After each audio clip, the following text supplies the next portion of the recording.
Maruti Suzuki আৰটি মটৰ্ছৰ আদৰণীয় পদক্ষেপ। ভাৰতৰ অন্যতম বৃহৎ গাড়ী বিক্ৰেতা প্ৰতিষ্ঠান মাৰুতি সুজুকিৰ উদ্যোগত 52টা সপ্তাহত 52খন চৰকাৰী বিদ্যালয়ত 52খন শিশু উদ্যান মুকলি কাৰ্যসূচী। যোৰহাট আৰটি মটৰ্ছ উদ্যোগত ঢেকিয়ালৰ কুকুৰাঘাট প্ৰাথমিক বিদ্যালয়ত ছাত্ৰ-ছাত্ৰীসকলৰ শৈক্ষিক ক্ষেত্ৰৰ লগতে সহায় হোৱাকৈ এখন শিশু উদ্যান মুকলি কৰে। আজি উদ্যানখনৰ ফিতা কাটি মুকলি কৰে উজিৰ গাঁও মণ্ডল সমল কেন্দ্ৰ সমন্বয়ক বিপ্লৱ জ্যোতি বৰাই। তাৰ পাছতেই অনুষ্ঠিত হোৱা এখনি সভাত কাকডোঙা উচ্চতৰ মাধ্যমিক বিদ্যালয়ৰ প্ৰাক্তন অধ্যক্ষ খগেন গগৈ, প্ৰকৃতিপ্ৰেমী দেৱজিৎ গগৈ, দক্ষিণ পূব কাকডোঙা গাঁও পঞ্চায়তৰ আঞ্চলিক সদস্য দিনমণি বৰদলৈ, আৰডি মটৰ্ছৰ CEO Pulakesh Roy Choudhury, sales head Partha Bezbaruah, HR manager Dipika Ganlari, event manager Dhruvajyoti পূজাৰীকে আদি কৰি আৰডি মটৰ্ছৰ ভালেসংখ্যক কৰ্মচাৰী আৰু অভিভাৱকসকল উপস্থিত থাকে।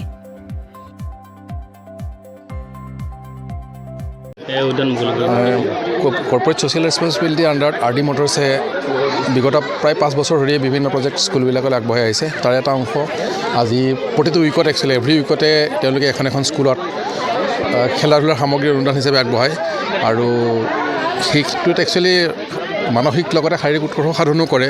প্লাছ ল'ৰাখিনিৰ মাজত এটা হেপিনেছ আহে যে আমাৰ স্কুলত এনেকুৱা এখন প্লে'গ্ৰাউণ্ড আছে আৰু সেইখিনি চাই মেলি আৰডি মটৰ্ছে আমাৰ পৰা যিখিনি এই ছ'চাইটিৰ পৰা পাইছে তাৰ কিবা এটা আংশিক মানে হেৰি হিচাপেও ঘূৰাই দিব চেষ্টা কৰে সমাজৰ প্ৰতি দায়বদ্ধতা ৰাখি। গতিকে সেইখিনিয়ে ক'ব লাগে। বাকীটো গম পাইছে পৰিৱেশে যথেষ্ট উৎসৱমুখৰ হৈছে, ল'ৰা ছোৱালীয়ে ভাল পাইছে। গতিকে সেইটোৱেই যে তেওঁলোকৰ আশীৰ্বাদ লাগে, আপোনালোকৰ আশীৰ্বাদ লাগে যাতে আগলৈ আৰু আগবাঢ়ি যাব পাৰোঁ। আজি খুবেই ভাল লাগিছে যে আৰডি মটৰ্ছ চেৰিটেবল ট্ৰাষ্টে আমাৰ গোটেই এমপ্লয়ীখিনিক এই চান্সটো দিছে ল'ৰা ছোৱালীৰ লগত একেলগে খেলা ধূলা কৰি পেলাই কাম কৰিবৰ কাৰণে। যেনেকৈ আগতে তাৰমানে আমি কৈ আহিছোঁ, আমি লাষ্ট বছৰৰ পৰা ষ্টাৰ্ট কৰিছোঁ এই প্ৰজেক্টটো। 52টা সপ্তাহত 52খন স্কুল, যাতে আমি এনেকৈ প্ৰত্যেকখন এনেকুৱা চৰকাৰী স্কুলত প্ৰাইভেট স্কুল নহয়, চৰকাৰী স্কুলত আমি এনেকুৱাকৈ এখনকৈ প্লে'গ্ৰাউণ্ড আমি from the charitable trust as a CSR activity, যোনটো কৰ্পৰেট ছ'চিয়েল ৰেছপন্সিবিলিটি কয়, তাৰ অনুসৰি আমি এনেকৈ স্কুলত এই খেলা ধূলাৰ সঁজুলিখিনি আমি দি আহিছোঁ। লাষ্ট ফাইনেন্সিয়েল আমি 52 স্কুলখন কৰিলোঁ আৰু এই বছৰো আমি 52 স্কুলখন লৈ টাৰ্গেট লৈ চলি আছোঁ। গোলাঘাট ডিষ্ট্ৰিক্টৰ আই থিংক এখন লাষ্ট স্কুল আমি তাৰমানে আমাৰ যদি ক'ব যাওঁ, আমাৰ আৰডি মটৰ্ছ এতিয়া 9খন নে 10খন ডিষ্ট্ৰিক্টত আমি প্ৰেজেণ্ট আছোঁ অসমৰ। নগাঁও, কাৰ্বি আংলং, হোজাই, আপাৰ আছামত আমাৰ Golaghat district, Sivasagar district, Jorhat district, so' Majuli. তো আমাৰ মাজুলীত হৈ গ'ল, যোৰহাটত হৈ গ'ল, গোলাঘাটৰ এখন 52ৰ ভিতৰত গোলাঘাট ডিষ্ট্ৰিক্টৰ এখন শেষ, এতিয়া আমাৰ নগাঁও ডিষ্ট্ৰিক্টত চলি আছে। চ' অতি সোনকালে এই বছৰ এইবাৰ মাৰ্চ আহিলে, চ' মাৰ্চত আহিলে আমাৰ 52খন স্কুল কমপ্লিট হ'ব। তাৰমানে টোটেল আমাৰ হৈ যাব 104 স্কুলছ। চ' এনেকৈ যদি আৰু কিয় হৈছে, আমি জোচটো কিয় পাইছোঁ, জোচ বুলিয়ে কৈছোঁ কাৰণ লাষ্ট ইয়েৰ যেতিয়া আমি স্কুলখন এনেকৈ আমি ষ্টাৰ্ট কৰিছোঁ, ল'ৰা ছোৱালীৰ আপোনালোকে দেখিছেই চাগে ইমান ফূৰ্তি, ইমান কি, সেই জোচটো লৈ পেলাই আমাৰ ভাল লাগে যে ইমান ভাল পাইছে তাহাঁতি আমাক। আৰু হয়, বহুত স্কুল আছে অসমত, বহুত স্কুল আছে, তাত বহুত বেলেগ ল'ৰা ছোৱালীয়ে বহুত পায়, বস্তু বহুত পাই আছে। কিন্তু এনেকুৱা গাঁৱৰ নিচিনা স্কুলবোৰত, য'ত চৰকাৰী গ্ৰাম্য স্কুলবোৰত, য'ত ল'ৰা ছোৱালীয়ে যেনেকৈ কৈছিলে ছাৰে এই যে আজিকালি কম ল'ৰা ছোৱালী অহা হৈছে স্কুলত। কিয় আহে? কিয় আহে? খালি পঢ়াটো নহয়, খেলা ধূলাৰো যদি সুযোগ পায় কিয় নিশ্চয় আহিব। চ' এইখন স্কুলত আৰাউণ্ড 200 ষ্টুডেণ্ট আছে।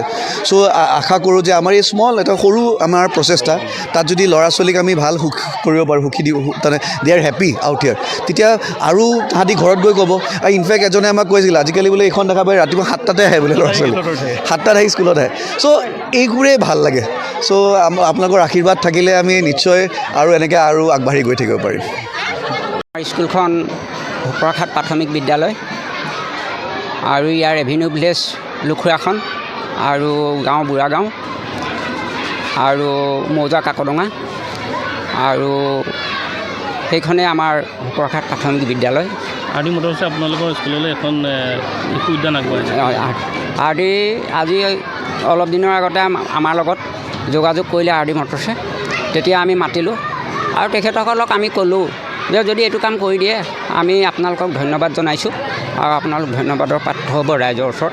কাৰণ এই উদ্যানখন আমি স্কুলৰ ফালৰ পৰা আমি বহুবাৰ বিচাৰি আছিলোঁ, যিকোনো ব্যক্তিক কিন্তু উদ্যানখন আমাৰ প্ৰয়োজনীয়, কিন্তু আমাক দিবলৈ সক্ষম নহ'ল।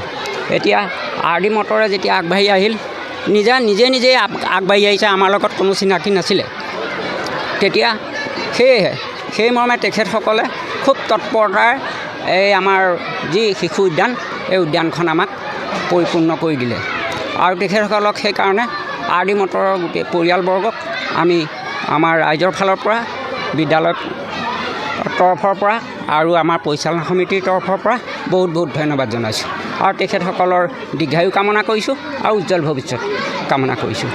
আৰু এই শিশু উদ্যানখনৰ খাতিৰত কথা হ'ল শিশুৰ শাৰীৰিক, মানসিক আৰু বৌদ্ধিক এই তিনিটা বিকাশৰ কথা আমি ভাবোঁ। আৰু হয়, এনেকৈ শিশুকালতেই এনেকুৱা এখন উদ্যানত যদি খেলা ধূলা কৰিবলৈ নাপায়, তেতিয়াহ'লে শিশুৰ মনটো কেনেকুৱা লাগে। সেয়েহে আমি তেখেতসকলে যি অনুদান আমাক আগবঢ়ালে, আৰু সেই অনুদানৰ ওপৰত আমি চিন্তা চৰ্চা কৰি তেখেতসকলক আমি বহুত ধন্যবাদ জনাইছোঁ। আৰু আপোনালোকৰ চেনেলে আজি এই পিছপৰা জেগাটোত আহি যে আমাৰ পৰা এটা যে সাক্ষাৎকাৰ ল'বলৈ আমি দিবলৈ পালোঁ, সেয়েহে আপোনালোকৰ চেনেলৰ, আপোনালোকৰ সংবাদ মাধ্যমৰ যিসকল ব্যক্তি, সকলোকে আমাৰ বিদ্যালয়ৰ তৰফৰ পৰা, ৰাইজৰ তৰফৰ পৰা, পৰিচালনা সমিতিৰ তৰফৰ পৰা আমি বহুত ধন্যবাদ জনাইছোঁ। ভাৰতৰ অগ্ৰণী শিক্ষানুষ্ঠান আৰু 1 নং প্ৰশিক্ষণ কেন্দ্ৰ, ৰাষ্ট্ৰীয় দক্ষতা বিকাশ নিগম, বেংকিং, বিত্তীয় সেৱা আৰু বীমাৰ অনুমোদিত প্ৰশিক্ষণ অংশীদাৰ কেন্দ্ৰ ICA এডুস্কিলছ প্ৰাইভেট লিমিটেড। বিগত 27 বছৰে একাউণ্ট, বেংকিং, বিত্ত আৰু কৰ আৰু নিশ্চিত প্লেচমেণ্ট সহায়ৰ ওপৰত বৃত্তিমূলক প্ৰশিক্ষণ প্ৰদান কৰি আহিছে। ICA বিগত 27 বছৰত ইয়াৰ 150ৰ অধিক কেন্দ্ৰৰ জৰিয়তে সমগ্ৰ ভাৰততে 6 লাখতকৈ অধিক ছাত্ৰ ছাত্ৰীক সংস্থাপন দি আহিছে। ICA যোৰহাট মেগা চেণ্টাৰে বিগত 22 বছৰে গুণগত মান আৰু প্লেচমেণ্টৰ ক্ষেত্ৰত ভাৰতৰ শীৰ্ষ 20টা কেন্দ্ৰৰ ভিতৰত জিলিকি থাকিবলৈ সক্ষম হয়। 2026 বৰ্ষত ICA এতিয়া সকলো উচ্চতৰ মাধ্যমিক ছাত্ৰ ছাত্ৰীৰ বাবে লৈ আহিছে সোণালী সুযোগ। উচ্চতৰ মাধ্যমিকৰ 3 বছৰ পিছত আপোনাৰ কি থাকিব? মাত্ৰ ডিগ্ৰী। তাৰ পিছত আকৌ চাকৰিমুখী পাঠ্যক্ৰম বিচাৰি অথবা ডিগ্ৰী, দক্ষতা, পেইড ইণ্টাৰ্ণশ্বিপ, চাকৰিৰ অভিজ্ঞতা। ICA যোৰহাট মেগা চেণ্টাৰত প্ৰেক্টিকেল BBA উপস্থাপন, এটা কেৰিয়াৰ কেন্দ্ৰিক স্নাতক, য'ত আপুনি আপোনাৰ কেৰিয়াৰ আৰম্ভ কৰিবলৈ 3 বছৰ অপেক্ষা নকৰে। আমাৰ ICA এডুস্কিলছ যোৰহাট মেগা চেণ্টাৰত আপোনাৰ কেৰিয়াৰ প্ৰথম দিনৰ পৰা আৰম্ভ হয়। আমাৰ ইয়াত আপুনি কি শিকিব? MS এক্সেল আৰু এডভান্সড এক্সেল, একাউণ্টিং ধাৰণা আৰু ব্যৱসায়িক পৰিচালনা, Tally Prime, Zoho Books, SAP, ERP, GST, TDS and Income Tax Practical, ESI and PF Compliance, Power BI Reporting, Communication and Office Skill, Live Simulation Software Practice, Paid Internship, Placement Support, BBA Degree একেলগে। ইয়াত স্নাতক হোৱাৰ পিছত কোনো অতিৰিক্ত পাঠ্যক্ৰম নাই। উচ্চতৰ মাধ্যমিক পৰীক্ষাৰ্থীসকলে পৰীক্ষাৰ পাছত অনতি পলমে আমাৰ প্ৰেক্টিকেল BBA কোৰ্চত নামভৰ্তিৰ বাবে অভিভাৱকৰ সৈতে আমাৰ ICAৰ কেন্দ্ৰত আহি যোগাযোগ কৰক। আসন সীমিত। তেনেহলে পলম নকৰি সুবৰ্ণ সুযোগ গ্ৰহণ কৰক আমাৰ ICA এডুস্কিলছৰ যোগেদি। আমাৰ ঠিকনা ICA Eduskills Jorhat mega centre, president tower, 2য় মহলা, থানা ৰোড, যোৰহাট। যোগাযোগ নম্বৰ 9435054594 অথবা 98642569664।